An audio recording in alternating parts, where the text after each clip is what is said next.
Now, I know that journalists have to be unemotional and unmoved when we report what goes on in the country. But I seek your forgiveness tonight because I am not unemotional. I am not unmoved. I am one among the women of this country who leaves her office every day worried about whether or not she will reach home in one piece. Because it doesn't matter in this country how well you do, how hard you work, how well you distinguish yourself from everybody else. You will always be a piece of meat to be violated. I want to read out to you what has happened in the last 3 days. A class 10 student in a boarding school was allegedly gang raped by 4 other students. The school in question covered up the incident, transferred the boys who had raped this student, attempted to give her an abortion and threatened her not to tell anyone. A widow in Rewari was raped by 2 people who dragged her into the fields of Haryana and then raped her. A minor girl was gang raped by minor boys. 4 boys between the age of 12 and 15 raped her. In our glorious national capital of New Delhi, a 7-year-old child was picked up by a neighbor. She was raped and a water pipe was inserted into her private parts. She was found bleeding on the street when a relative spotted her and brought her back home. She is now in intensive care. Her mother is a single parent who cannot afford her treatment. And let's not forget the young lady who was raped in Haryana, drugged, picked up and raped because she had done so well in her studies that nobody could bear to see it.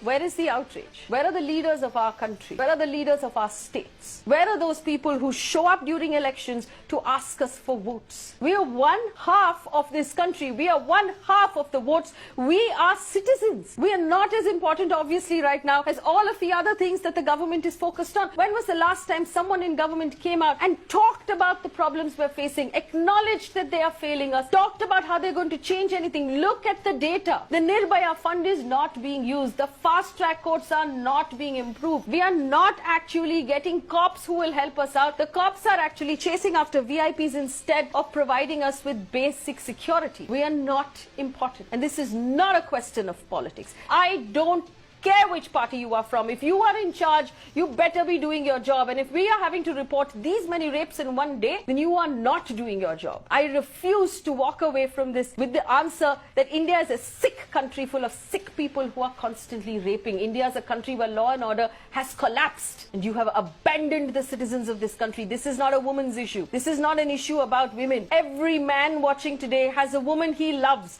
daughter, sister, mother, who's going to come back home from work and you don't know if she's going to reach home okay. Because your government, as much as mine, has not paid attention to the safety of women. This is as much your issue as it is my issue. Stand with us. And this is my appeal to the men of this country. Stand with us. When will you step up and stand with us? Why is it that only the women have to fight? Do you not care? Do you not have a daughter to worry about? Do you not have a wife to worry about? When will you stand with us? When will you make this an issue for both of us? To the good men of this country, break your silence today. We refuse to fight alone. We are not your beaties. I am not your beatie. I don't expect you to protect me because I'm your daughter. I expect you to protect me and give me security because I am a tax-paying citizen of this country as equal as any other man. And that is what the Constitution gives me, equality and a right to life. You have no right to take that away from me with your lousy police, your lousy law and order system, and politicians who don't care.